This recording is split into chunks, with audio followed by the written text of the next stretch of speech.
Okay, welcome everybody and thank you for joining us. Haley, are there any announcements or things to share before I jump into the content? If you want to give the update about the CEUs and certificates, that would be great. Definitely. So as we said last time, we are able to give CEU certificates for webinars 3, 4, and those moving forward. And you'll be getting certificates that show attendance in the hour if you joined us for webinars 1 and 2. And those can be submitted for approval within your own board for like a CEU equivalent. Those will be coming from a gentleman named Gary on our team at UCONN. So if you get an email from Gary, please don't ignore that or see it as spam. It's a valuable document if you need to resubmit for certification. And those should be coming, if not today, within this week for the first 3, and then I'll send him the attendance for this one, and it will continue to get those in between sessions from then on. And let me know if you have any questions about that. Otherwise, I'll dive right into the content. So thank you everyone for being with us. This is the 4th webinar in our series on early childhood mental health. And we're focusing today on trauma and toxic stress. Babies experience trauma too, understanding stress, risk, and resilience in early childhood. And with that, we'll jump right into content. We already are recording this, but just a quick note, we'll send out the recording link to this, as well as a PDF of the slides for anyone who either wasn't able to be with us this moment, but had intention or wants to reference the content later. And thank you, Haley, for your co-design of the series and for the connections to your community members that are here today. It's an honor to get to go through all of this content with you all. So as we've shared previously, this is, yeah. Sorry. Just there's a gray rectangle at the top of the screen and then a gray square in the bottom left-hand corner. And I don't know, it might just be on my screen. Yeah, those are the controls. Let me see. So if I, if I stop sharing for just 1 second, let me see if I can share in a different way. It's okay. I was just like, is something glitching? Yeah, no, it's just when you share the screen, that's like the screen controls at the top. So let me see if I can share it in a different way. Because I know last time when I shared it in a different way before, you guys only saw like the slide share, but let's try this. Thank you for letting me know, Haley.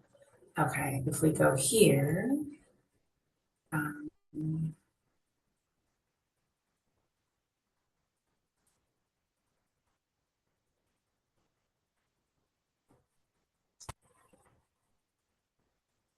Is this any better, or are you still seeing the bars at the top? They went away for me. Okay. Now I just see the like Zoom toolbar, I think. Okay. Oh, you see the actual bar. Yeah. Okay. Okay. So is that okay to proceed for folks? Yeah, either way, whatever is easier for you. Okay. Okay. Thank you for letting me know. Zoom allows us to do some things and not all of others.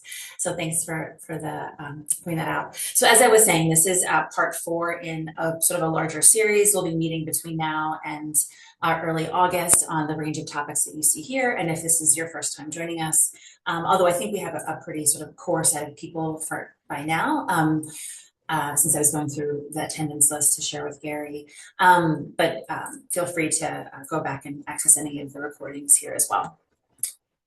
Just letting one more person in. So for those of you that haven't met me before or joined the previous ones, my name is Kate Sweeney. I am on faculty at UConn School of Social Work. I'm a clinical social worker by training and have focused the many years that I've been doing that really on the field of parenting and supporting families and young kids, and have done that in a range of settings, including early Head Start, primary care, mental health clinical settings, and now get to do work, like partner with Haley and folks around building their systems. So it's an honor to be with you all today. Our goal for the next, now just under an hour, is to really focus on trauma and toxic stress, sort of building on some of the content that we've gone over already, but really helping you all with, when we talk about stress and toxic stress and sort of the various definitions of that within early childhood, what exactly do we mean?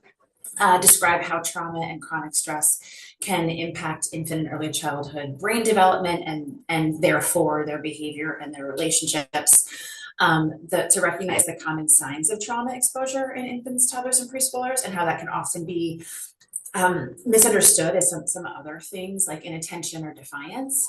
To explain the role of safe, stable, and nurturing relationships as protective factors to buffer the impacts of toxic stress on the young kids' brains, their behavior, and their relationships, and then for you all to lead with some trauma-informed strategies that promote regulation. This is admittedly a very huge topic, so on the last slide I have a number of really sort of primary national resources related to all this as well, and happy to chat offline with anyone if that would be helpful too. Wanted to just take a moment to acknowledge that, this topic, as I said, is not only big, it's also pretty heavy, and we're talking about any of the things that could qualify as stressors or toxic stress or trauma for very young kids and families. And this could bring up something related to your own history or the kids and families and folks that you've worked with. So want to hold a moment to honor that. And if you're comfortable, ask you to just do a deep a moment of mindfulness with me by placing both feet on the floor, allowing your back to be supported in your chair. So just feel conscious of sort of your back and your spine. Sometimes it's, arching it or releasing some tension in your muscles. You don't need to close your eyes, but you can soften your gaze or look down if you feel comfortable. Take in one slow breath through your nose, hold, and gently exhale.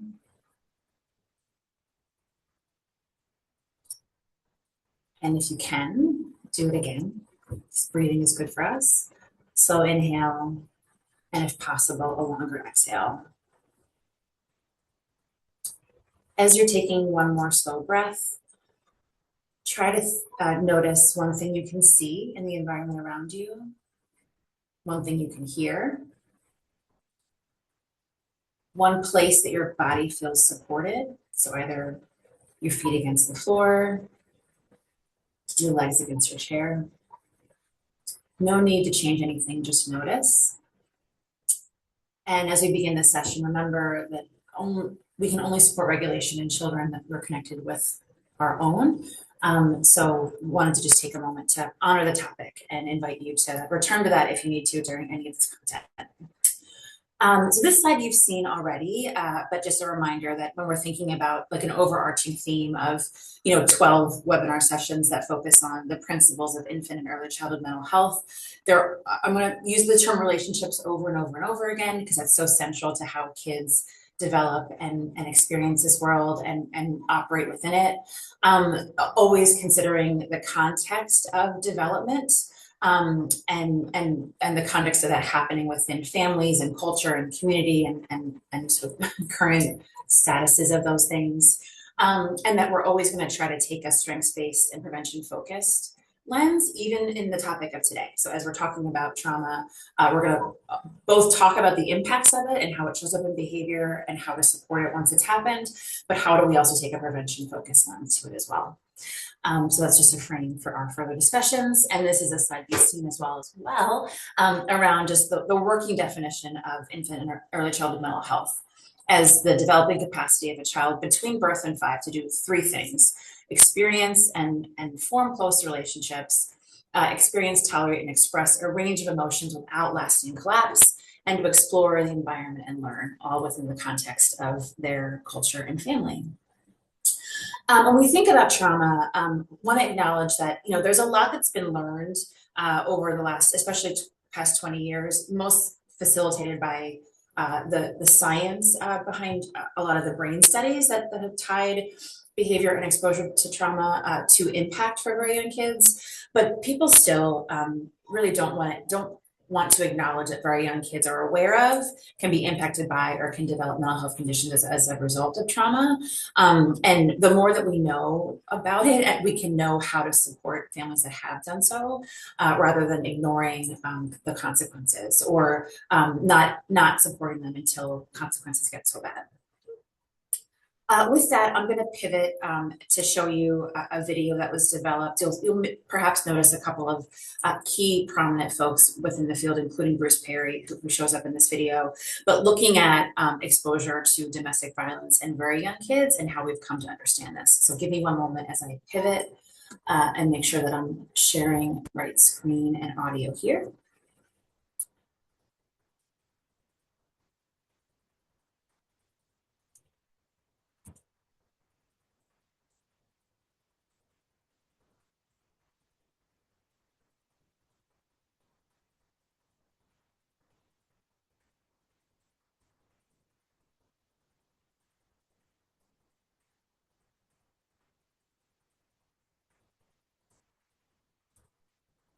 Forgive me 1 second.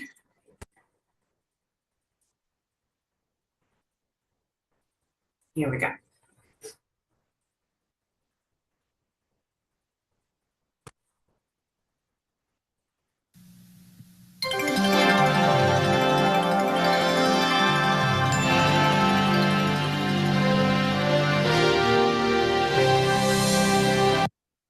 Is audio coming through for you all?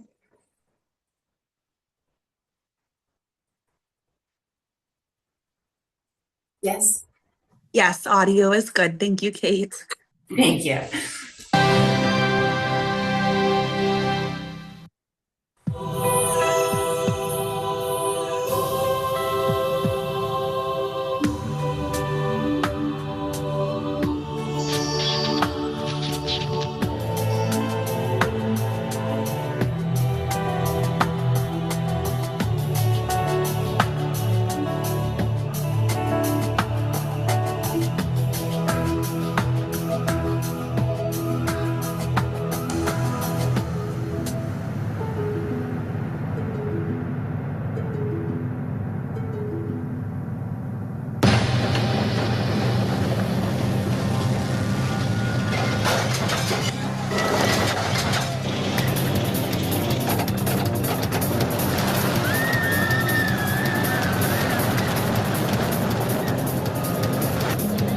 Because of the way the brain works, you will always remember your very first roller coaster ride. Storing these new experiences is one of the brain's main jobs. In fact, your brain creates a mental blueprint of every new experience you have.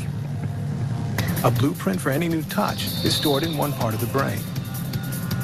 A blueprint for any new sound in a different part. And a blueprint for any new sight in still another part. But as powerful as that first roller coaster ride was, it can't compete with the lingering effects of your brain's earliest experiences.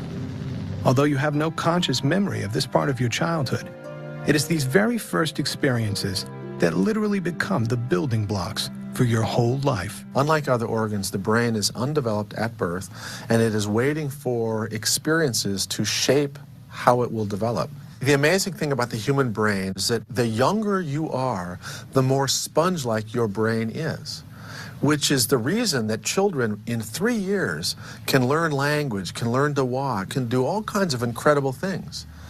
But the very same biological sponginess that allows us to rapidly acquire language is also the same sponginess that makes young children more vulnerable to trauma than older children. We have the opportunity to do police ride-alongs to a domestic violence situation, and so this was actually the first call I ever rode along. It was dinner time, and they were having spaghetti for dinner. It was dripping down the walls, the kitchen table was overturned, and we had 3 children in the household. Looking at this whole situation at the time, we said, no evidence of physical harm, the kids are fine. We learned differently, of course. The boy in the corner was classic behavior that we see with kids who have had chronic exposure to violence, he would just completely zone out, numb out as things started to get scary. The 6-year-old little girl on the chair blames herself for what's going on, but actually it was 4 years later that we really appreciated who had some of the most profound or severe harm coming out of this situation, and that was the 6-month-old baby who was now 4.5 and had seriously injured another child in preschool. It's literally the opposite of the way most people think about this. Most people think young children, they don't really understand what's going on and they're resilient. But the fact is, if anybody's impacted more severely, it's the younger child.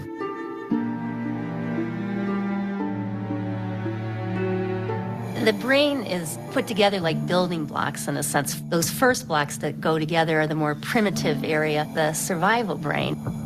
The brain develops from the bottom to the top and from the inside out, so that the normal development of the top part of the brain depends upon healthy development of lower parts of the brain. The top part of the brain, where you do all of your thinking, is the part of the brain that is most changeable, easiest to modify. But unfortunately, if a child has developmental experiences of threat and exposure to domestic violence, the lower parts of the brain will be impacted and they're harder to change as they get older. He was never physically abusive, but he was verbally abusive. There was lots and lots of screaming in front of the kids, berating, putting me down, and they pretty much heard it all. Children exposed to domestic violence, children who witness their parents fighting, literally are experiencing a state of fear. And when this happens, the systems in your brain that are involved in thinking at the top part of your brain are literally shut down. It changes the brains of these children. My son has seen and heard a lot of the violent outbursts. He was experiencing night terrors, and that was probably his way of dealing with it, because in his waking state, he didn't know how to articulate at 2.5 years old. So it was coming through, when he was asleep. When kids are chronically stressed, one of the problems that we see is difficulty in attachment, in bonding, because they're so focused on survival. It's hard for them to reach out and connect with others. My oldest boy went through a stage where he would bully his younger brother and seemingly laugh in glee. He was not remorseful or had no empathy that he could actually make someone cry. Many phone calls of him being disruptive in the classroom. He was a very bright kid, but that's when I knew that he was heading toward trouble.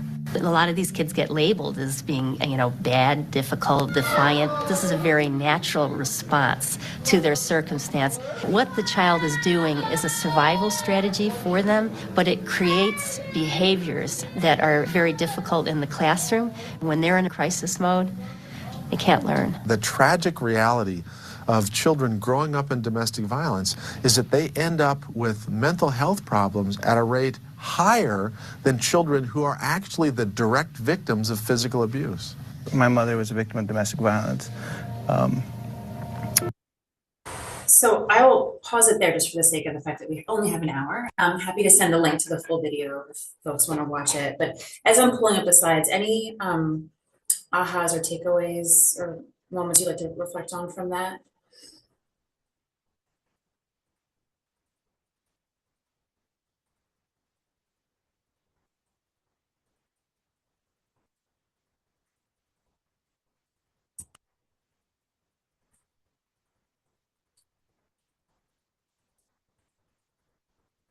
See some things in the chat. Link would be great. Oh, sorry, Jen, to pull you out in the moment. Yeah, it's a really well done video. I think people often are surprised by what Dr. Bruce Perry said at the very end before I cut it off. That said that kids that are exposed to domestic violence are often have more clinical symptoms than kids that were recipients of abuse themselves. And often that's because of the very complicated nature of seeing the person that you're dependent on for safety be unsafe. And the video itself really focuses exclusively on domestic violence due to sort of the funders and the orientation of it when it was created. But we know that, there's a range of things that could be traumatic for very young kids. But my hope for this hour is that you walk away with three things: kind of understanding that there is a correlation between trauma in very young kids, and the impact of that, what that could look like, and then what we can do differently at acknowledging that. Another person who needs to be acknowledged is Dr. Nadine Harris. She has done a lot of work around understanding ACEs and understanding what intervention looks like. For a long time, ACEs, or adverse childhood experiences, was a study that came out of Kaiser, and people were tying long-term health effects in adults to exposure of traumatic events in young childhood, and they wanted doctors to screen on it, but no one really knew like what to do with that information. And she really worked to build a clinic that's now been replicated in a range of places to really support wrapping around a family when a trauma is acknowledged, and supporting them to address those things. So what I did for the rest of sort of the structure of this hour, because again, this is a big topic, and I would like you all to leave feeling organized about your feelings related to childhood and early childhood and trauma. And often this can be a disorganizing,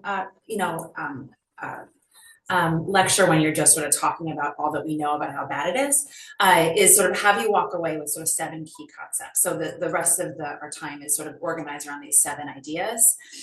Really anchoring around the principles of infant mental health and what we know about trauma in very young kids. So the first concept is prosperity, that's really where we want to focus, that healthy child development is important for both community and economic development, and that society's ability to build capacities that are developed during childhood becomes a basis for prosperous and sustainable people, right? As the analogy around, the baby that was watching older siblings go on the roller coaster, what happens in those first years of life, even though we don't have the ability to sort of call on those in a narrated form of memory, that really impacts sort of all that comes after it. And so this is a slide from Heckman, who has done a lot of work around the impact of human investment and sort of what those sort of actual public dollars are and the value of that, which is something that you all know because you signed up for a webinar like this and you're in the work that you do, but many at the policy level need convincing, puts together this chart, which shows, so it's the conception to birth is the first little bit, and then it just shows through ages. So 1 through 80 at the bottom. And it looks at the line that is high on the left and goes down on the right is brain malleability. So as Bruce Perry said in the video, like there's a reason why babies are able to learn at sometimes even 2 different languages before they're 3, that like the brain is just so spongeable to sort of take in so much information and sort of shape itself around that experience, that is sort of very high early and that peaks later. This crossover is actually age 5. So when we're first getting kids into public school often, that's when we're dipping down, and this bar up here that is low initially and high later is public expenditures on people. So looking at dollars around Medicaid, Medicare, health, education, Social Security, juvenile services, etc. So all of those are spent later. And the point of this slide is that if we know this to be true, that what happens early on impacts our ability to sort of be prosperous, that we need to sort of flip these things, right? Because the dollars would have the most impact if we follow what we know about brain malleability and the impact. The second concept that we want you to walk away with respect to trauma is going to be about the brain as well. A lot of what we know about trauma is tied to brain, and both in a way of understanding the impact and understanding how to support families. So we'll talk about it in a couple different ways. But when we think about brain architecture, we have to think about it as sort of the foundation is most important, that you don't sort of frame rooms and hang windows without the foundation being really clearly set, and that all that comes after is dependent on it. So a couple of the quotes that you heard in that video really highlight a lot of that, but that brain architecture is so important. And when what is developing within a child's brain during the time of exposure to trauma is important to consider. And I'll show you a slide that talks about that as well. But essentially, the brain is not mature at birth. It's changed by experiences. And we talked about this a bit in the previous lectures as well. But that there are critical periods that implying that timing is important for general skills like scaffolding, regulation, capacity, all of the things that we want kids to do when they're acting independently in schools. And that all of that can be impacted by trauma. This is a visual of brain development, acknowledging that the brain, as you heard them say in the video, grows from the bottom up and the inside out. So thinking about the brainstem and midbrain as like the parts that are correlated with what you see on the left. So all of the physiological states, so body temperature, respiration, heart rate, blood pressure, digestion. When you get into the limbic brain, you get sort of the mid sections here. So things like sexual behavior, emotional regulation, motor regulation. And then as you go up to the cortex, so if you've heard of the prefrontal cortex, which we now know doesn't fully develop until age 24 or 25, they say, that's where you get things like abstract thought, problem solving, affiliation, and attachment. And so thinking about, if these things are foundational at the bottom and they're impacted by trauma, then what we're expecting someone to do on the blocks that come ahead is going to be shaky based on that. And so the importance of understanding how that shows up in behavior and why.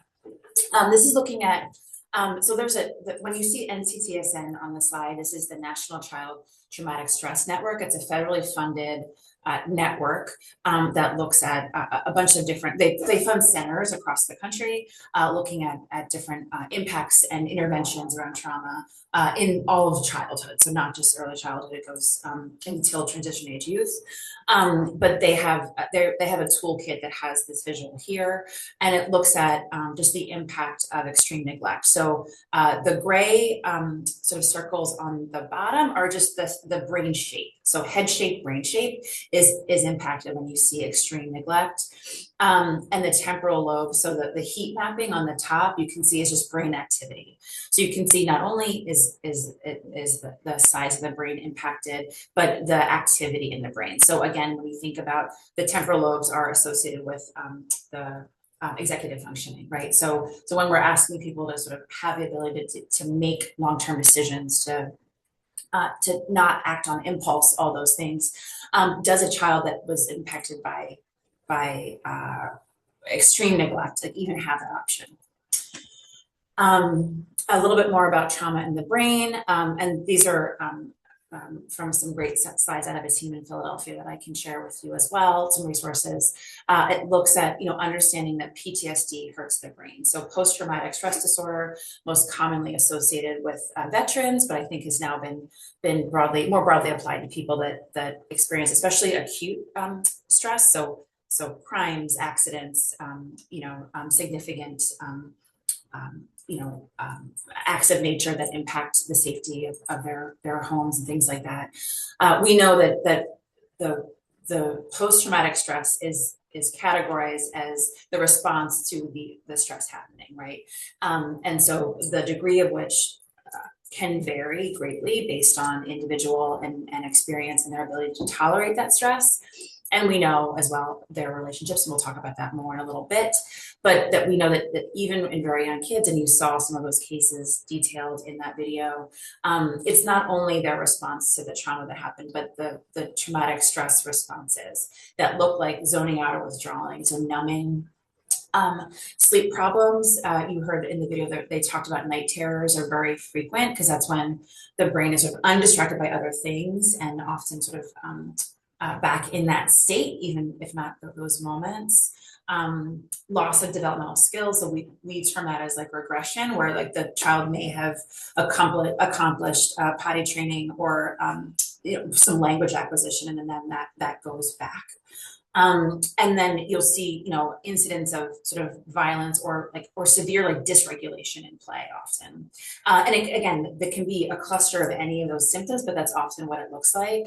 And the importance of knowing that some of those things can be because of trauma, and not because of ADHD or, avoidance or whatever it might be that comes to mind for, especially in schools first. The third concept, so third of 7, is that skill begets skill. What do we mean by that? It's the idea, the same way that the brain grows upon itself, developmental skills grow upon themselves. So the same way that we think about the way that we developed a skill for reading and writing complex, narratives and answering, SAT questions on them. We first go through all of the phases of identifying and labeling correctly capital letters and lowercase letters, and then how do they put together sounds, then what is a sentence structure, and then how do you create the pieces of a paragraph, right? So all of those are things that we learn over a period of time, and are interdependent. Very few of us can just pick up complex text and understand the task. So they're sort of dependent on so much of what happened before them. So we know that in general, social emotional domains are so interrelated and interdependent with the other domains of development, especially cognitive, and that when there is well-regulated, well-practiced tasks within the social and emotional domain before trauma happens, there's often a better opportunity for recovery because, again, it's less of a blow to the foundation, so to speak. And that, all of this is tied to so much of what we see the impact on with respect to behavior comes in relation to school and later workplace successes, because that's where there's really an inability to meet the same demands or accomplish the same tasks in the same way as their peers that have not been impacted by trauma. But unfortunately, in those settings, so often the response is punitive. And we don't know a lot of sort of the stories or sort of context of the why. And this is a great slide to help us think through a lot of the things that we know come up for kids in trauma, in terms of, the symptoms you see there, and I'll read over some of them, overlap significantly with a very, very common diagnosis of attention deficit hyperactivity disorder, right? Otherwise known as a kid having a hard time with the task of school, right? Those are often when those things are picked up. But this idea of, irritability or quick to anger, feelings of guilt or shame, avoidance or reminders of trauma, those are some of the things that we know or can be specifically tied to trauma if we know of it, right? Under the typical ADHD, sort of not the overlap, difficulty sustaining attention, struggling to follow multi-step directions or instructions, difficulty waiting or taking turns. This is some of that impulsivity, right? Excessive talking. The overlap, you can see the list there, is often, what gets sort of overly pushed into the sort of ADHD interpretation of kids' behavior versus the could this be trauma? So kids that are restless, hyperactive, disorganized, often doesn't seem to listen or sort of hold, instructions in their head, seems easily distracted, difficulty concentrating. Those can all be related to trauma or both, right? And so how do we, when we're first, uncovering problems in different settings, just understanding that. So the long-term impact. So when we see trauma show up in very young kids, it affects, how they progress in school, their relationships with peers often. And then as they come into adulthood, that's more where you see, orientation into mental health diagnoses or treatments. Often we're getting better at offering, trauma-informed supports and interventions in the early years, but more often it's not until they're school age or older. In parents, you can see trauma negatively impact their ability to protect or attune. So their ability to sort of hold their response or reactivity in the moment when their child is having a hard time is often impacted. And so when we tell adults to be the bigger, stronger, wiser, kinder, be the regulator of your child, that's an extra heavy task or request of parents when they have a significant unaddressed trauma history. And to really apply effective child rearing practices. So thinking about, the importance of regulation and routines, of talking about emotions, sort of all those things, tolerating the messiness of young kids sometimes, that can just be harder for some parents if they've had significant trauma. And then when you look at the family level, you can see, in a range of ways, because families have their own milieu of cultures and language and sort of context with which they've identified things. But that's an important sort of consideration around that it can impact their tolerance of new difficulties, their communication patterns, and it can go, a range of ways. Sometimes you see sort of very sort of exclusive and tight-knit, because these are the only people that we can trust. Sometimes you see families that really won't communicate about difficulties because it's been hard before. So how it impacts the family dynamic can vary, but know that from a clinical perspective, that's certainly a factor that we're looking at. So this is the fourth factor. So we've now moved from 3 into 4, knowing that children can exhibit a wide range of reactions to trauma and loss. So one of the things that is hard about young kids, and I'm seeing some of the bullets here got a little off, so I apologize about that. I'll fix that, Haley, before I send this out to you guys. But the biggest takeaway is that, we know that you can have twins that have experienced the same biology, the same exposure to life events, go through an acute or chronic trauma and have different reactions to that, right? So some of that has to do with temperament, which we talked a bit about last time. So their ability to kind of integrate and negotiate, ranges of things. Some of that also has to do with just the mathematics of people that, we're not equations. And so nothing is guaranteed in terms of, so-and-so went through more trauma or longer trauma, and so therefore it's going to be worse versus someone else, right?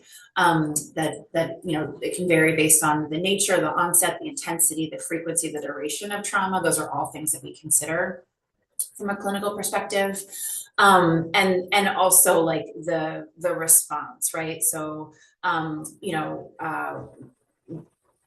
what is their sort of adult sort of caregiving response to both the trauma itself and also the child's behavioral responses as a result of the trauma, if they're aware. So the key takeaway here, and I apologize for the text down here being broken up, but it's just that, there's considerations, and that it's not a guarantee what the impact will be of a given trauma. Concept 5 is the understanding the term toxic stress. So there's a lot, people talk about ACEs and trauma and chronic stress and toxic stress, and sort of what do all of these terms mean? So toxic stress is the repeated overexposure of a developing brain to stress hormones in early childhood, and is associated with such things as extreme poverty or maltreatment, right? So the idea of, acute stress is like, everything was pretty fine, but we came home and our house was burglarized, right? And so it's a specific incident, right? So if you think about like acute illness versus chronic illness, you're thinking about that in the same way. We're applying those words in the same way that we are to stress. Toxic stress is sort of more prolonged and more extreme, right? So thinking a lot of it and for a long time. And we're going to talk through in a little bit just the difference between positive stress, tolerable stress, and toxic stress. But that the key factor from a number of studies and sort of findings around this work is that supportive relationships were the factor that protected people against extreme consequences of toxic stress. So, when Oprah said, like, every child just thinks that one person, she was right. And so sometimes it can be that teacher or a primary caregiver, but that for the same reason that, as Bruce Perry said, that the child that sees their caregiver be harmed is actually, often more symptomatic than if they were harmed themselves, because that is disorganizing to our schema of my safety is tied in with the safety of this adult and is dependent on that adult, and that they're not safe. The same way that if I feel unsafe, but an adult that I know is coming in and making me feel safe, that's a protective, a shield against some of the symptomatology of trauma. And so this is what I was just talking through, a visual for the idea that, you know, there's some stress that's positive, right? So, you know, my kids at their elementary school on the day before school releases for Thanksgiving always they call it a pie run. So they run 3.14 kilometers, I think it is. And then every kid gets a pie at the end, right? And the kids sort of work up to that. So that's an example of like stress increasing. You still have stress hormones coming in and increasing your heart rate, your sort of physiological ability to do those things, but that it's helped you accomplish a goal, right? The same thing of, you know, actors or people in a play sort of having, you know, that sort of wave of stage fright and going on and like really nailing the act, right? So that some stress sort of helps us do the task better, and that we're biologically framed to respond to the stress hormones in that way. Tolerable stress is like, it's not ideal. You know, maybe it's what we all went through in COVID. Maybe it's, you know, a long-term illness, or sort of the stress of, you know, moving a family across country and like sort of all of this, the sort of prolonged sort of activities of that, right? In terms of buying and selling a home, of, you know, enrolling kids in school, of, you know, changing jobs, changing licenses. That's like, you know, not ideal. It's happening for a little bit longer, but that we get through it. And then it's buffered by supportive relationships, so not doing it alone. And then the idea of toxic stress being that it's too long and there's not relief of support, right? And so understanding sort of the different sort of ways that our body is sort of primed to respond to sort of brief iterations of the stress hormones within positive stress. We can manage it with tolerable stress, but that when we see the toxic stress, that's really when we see consequences in both sort of brain, body, and behavior. And then when we think about that with respect to parents and PTSD, and in either children or in their own responses, it's worth reading this quote from Janet Lansbury, who's a great sort of parent advisor. She has a podcast and a lot of books around really sort of regulating with children, and focuses a lot on the early years of parenting. But she says here, children's emotions can be uncomfortable, even scary to witness, because they trigger our own. It's challenging but vital to teach children that all of their feelings are okay with us and perfectly safe for them to experience. Allow children to feel, and you'll often notice them turning on a dime. Calm, refreshed, free to either rest peacefully or resume playing as soon as the feelings have passed. And this is where, you know, the idea of a regulated other, that one adult that's organizing you, it comes into play and is so important. And this experience can be confusing to parents because they feel like, well, I sat down and we talked about it, or I opened up a conversation to talk about it. And the kid's like, nah, I'm good. And you're like, wait, you were just upset two moments ago, right? But it's really the connection that regulates kids in this way, and that often when there's trauma in young childhood or grief, kids can experience it very spontaneously, which could be very triggering for adults. So whereas we might, you know, because an anniversary is coming up, or because a significant sort of thing is coming up, we're sort of thinking about it much more linearly, and they're experiencing it much more spontaneously. So they might ask about it in the car on the way to school when nothing was brought up about it, you know, for days and days. And so parents might feel sort of really triggered by that. So the importance of supporting families when they are doing that, helping parents know that, you know, they can have sort of a practice strategy to regulate whenever something's brought up, so that they can respond in this regulating way. Any questions or thoughts about that or any of the concepts so far?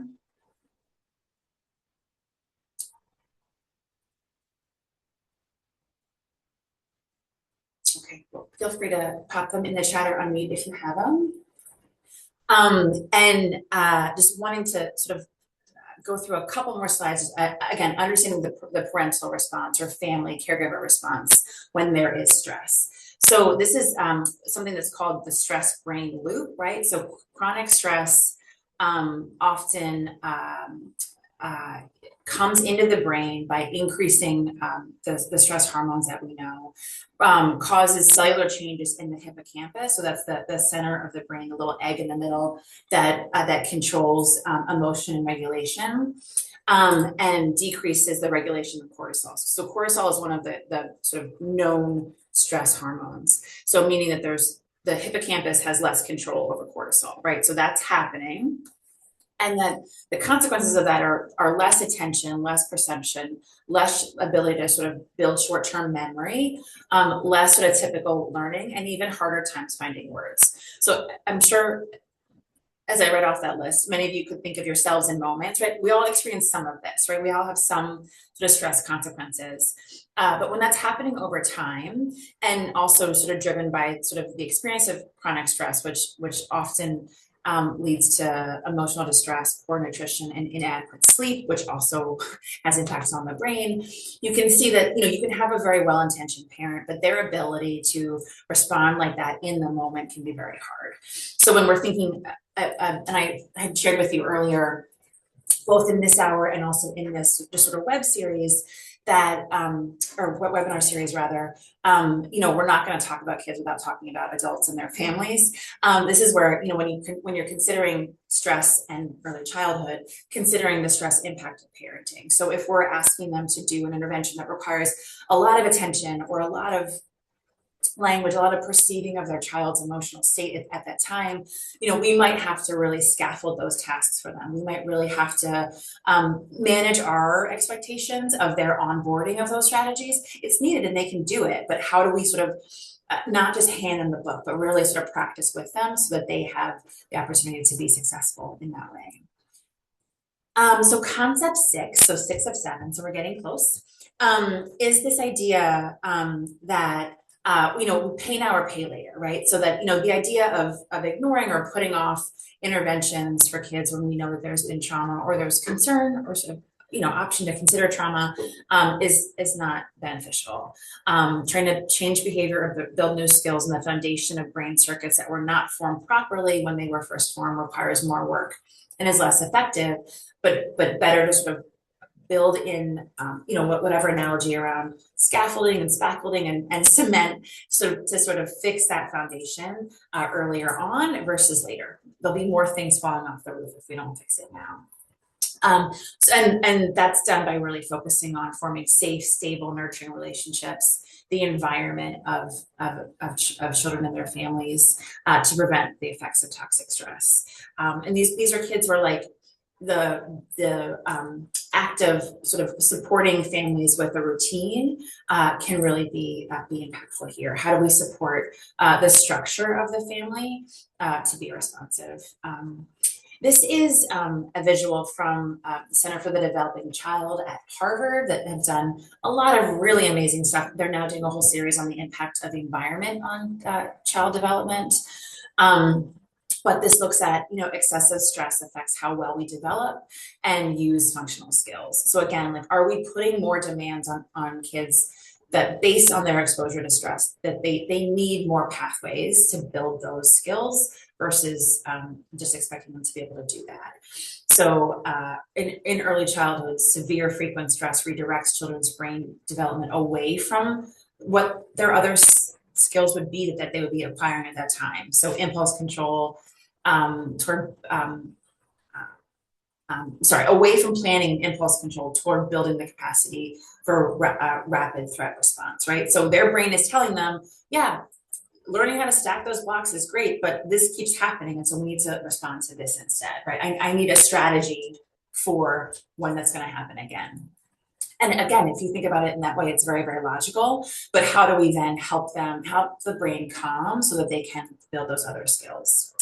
And then in adulthood, excessive stress overloads adults' ability to use executive functioning and intentional self-regulation skills, leaving them much more reactive. So when they says relying on automatic responses, like not pausing, letting their internal monologue be their external monologue as well. So if we think about that and adjust our responses, especially in the classroom, again, this is where we see a lot of, we pick up a lot of sort of the behavior that could be the consequence of trauma exposure and usually sort of misunderstand it. So if we understand it with respect to ACEs or early childhood, adverse childhood experiences, we know that that children with 3 or more of those endorsed, so it's a list of 10 things. So if 3 or more of them are endorsed, that those kids are nearly 4 times more likely to have developmental delays. Again, the brain is focusing on primal survival versus development. And children with 4 or more ACEs, so not 3 but 4, are 32 times more likely to have behavioral problems in school. And that is published from Dr. Nadine Burke, who was on one of the slides early that I shared with you, that is a pediatrician and has really supported the idea of intervening when ACEs are known.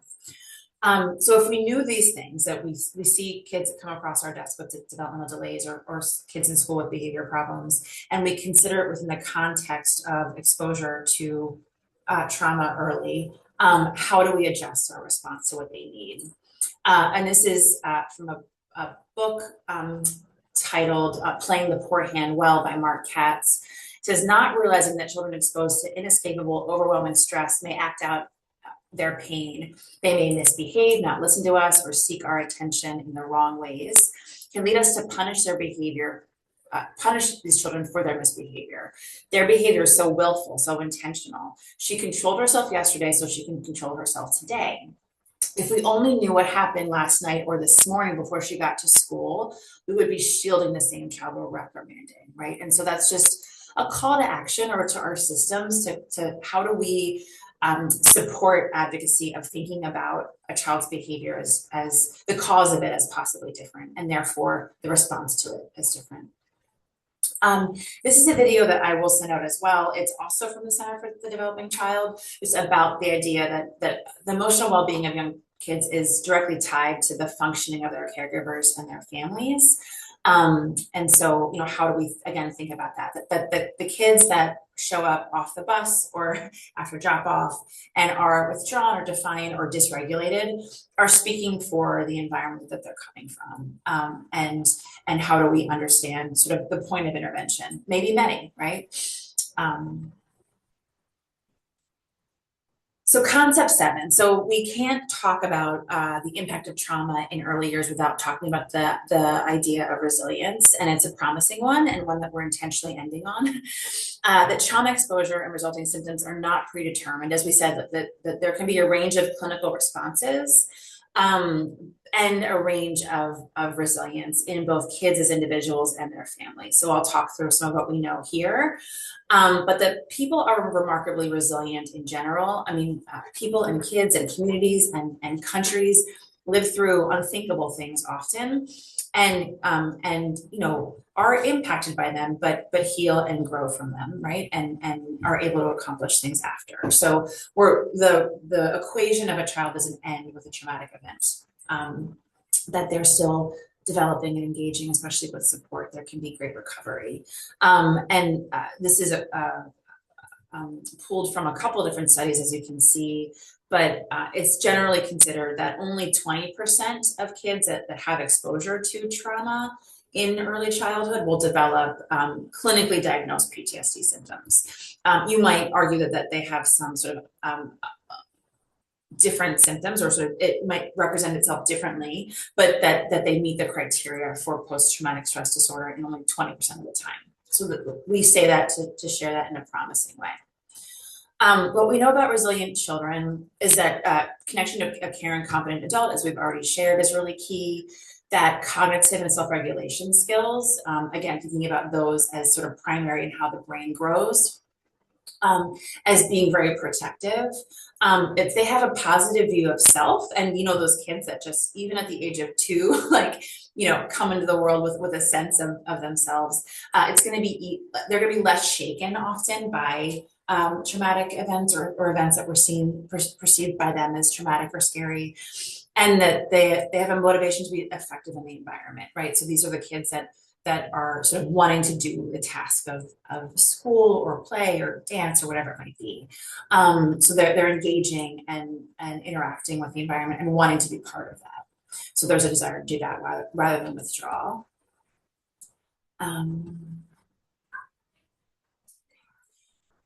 And then just moving on, a little bit more about what we know about resiliency. So what can we do to support resilience, right? So ask a child what he or she is most worried about. So not make assumptions about their meaning making or understanding of the events or of the consequences of certain events.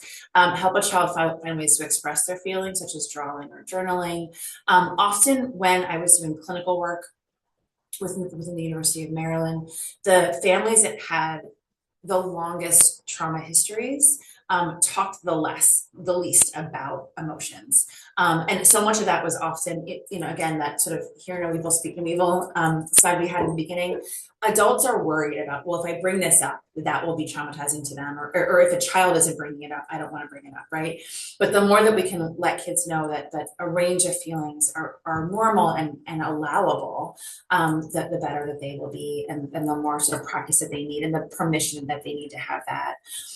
Provide lots of structure. Again, so the idea of sort of redirecting to like structure and routine and predictability really echoes safety over and over for kids. The more that they can predict their routines and feel a sense of awareness and predictability and accomplishment in that, the more settled that they will be.